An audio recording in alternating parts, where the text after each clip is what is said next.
ครับสบายดีท่านผู้ชมเนาะวันนี้ก็ห่างหายหน้าไปโดนละมาท่านผู้ชมตำหุ้งคือเก้า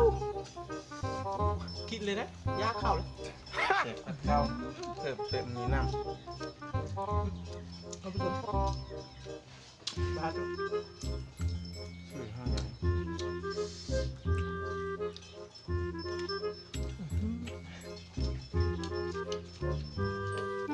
ผมบุก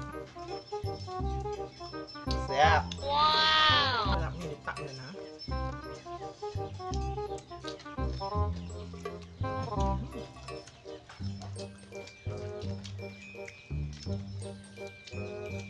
ตามลงกระบะไปเห็น ยากเข้าเจ็บมากเลย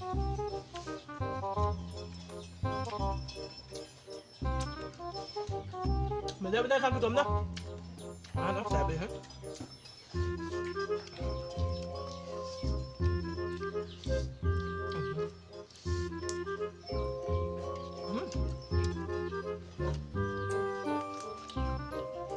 แบบนิยม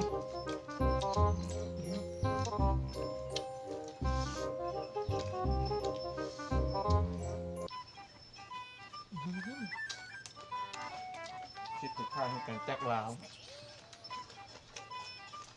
เป็นคลิปสุดท้าย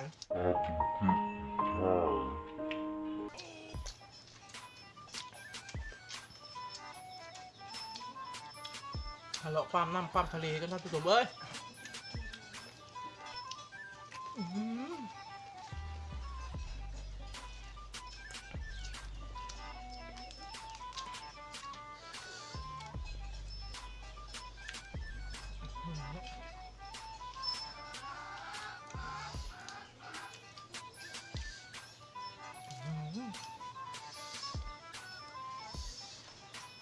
แซ่บเลยท่านผู้ชมเอ้ย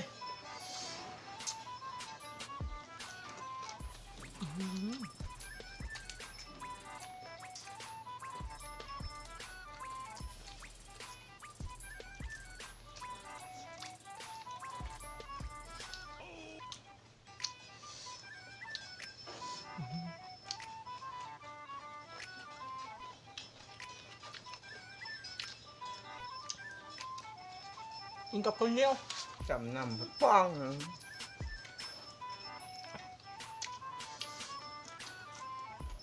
ขักอะไรขักอะไร ทางเพชรสังหอดเข้ากัน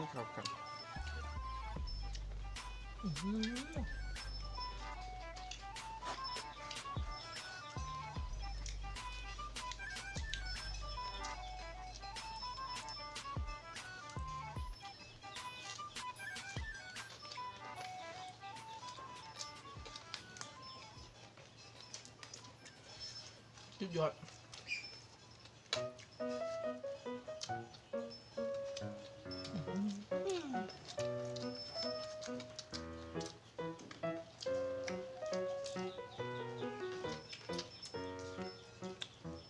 มันโดนแล้วท่านผู้ชมเอ้ย ก็เลยแซ่บ ผมไม่ได้อัดให้ท่านผู้ชมเบิ้งนี่หายหน้าหายตาดำให้ดำหนาท่านผู้ชมไม่ยังบ่แล้วฝนหักกระตกอู้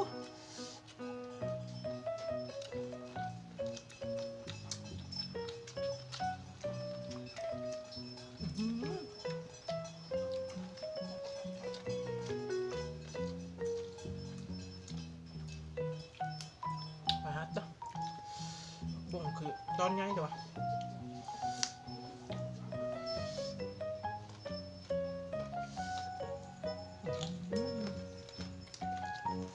กาวแล้วก็คือตอนน้ำเพชร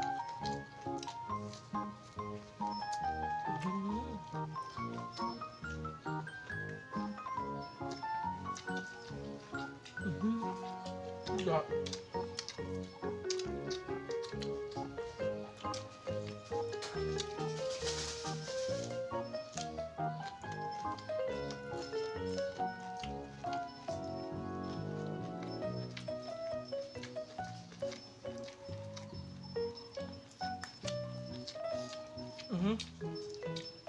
มื้อนี้บอกพอ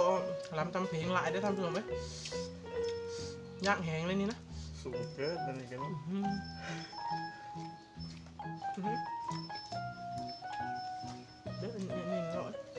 โดนถือกับจินดอดท่านผู้ชมนะ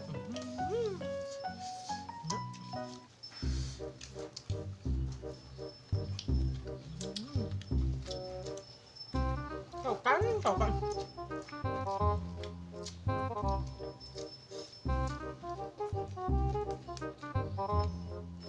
เอาไปมะยม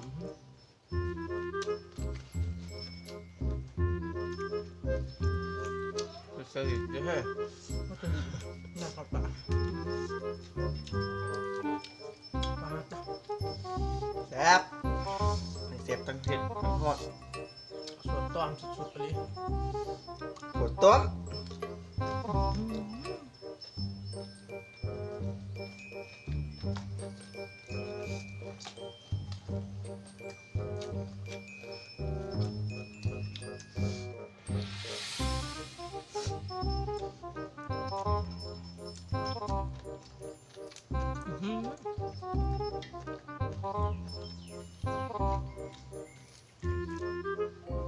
สุดยอดไปกินให้มันแซ่บ เอาเลย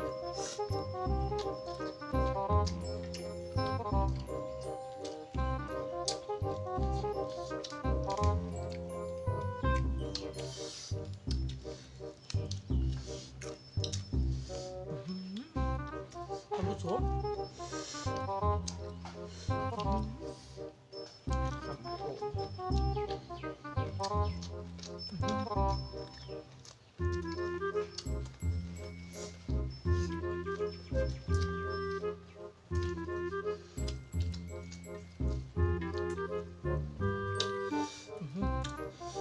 เผ็ด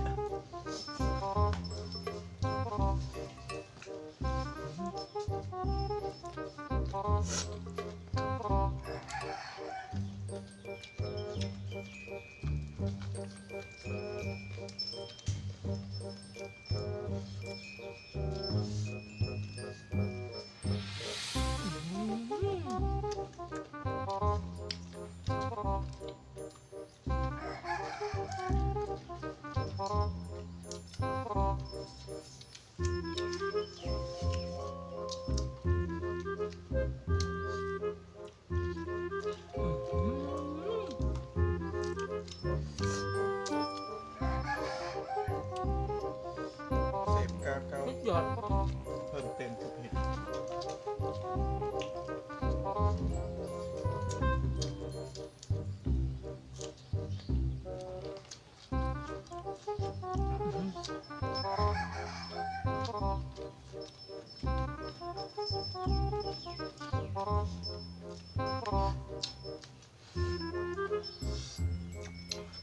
อันนี้ก็30 โมงแล้วท่านผู้ชมยังไม่ได้กินข้าวแต่เช้านี่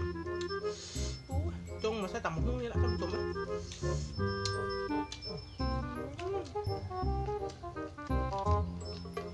ท่านผู้ชมจะจบไปเพลงคำนี้เนาะสำหรับกินตำหุ้งอ่ะกะใครได้เบิ้งคลิปนี้กะอย่าลืมปั่นฝาดไล่ปั่นฝาดแชร์ให้ในเด้อท่านผู้ชมนะ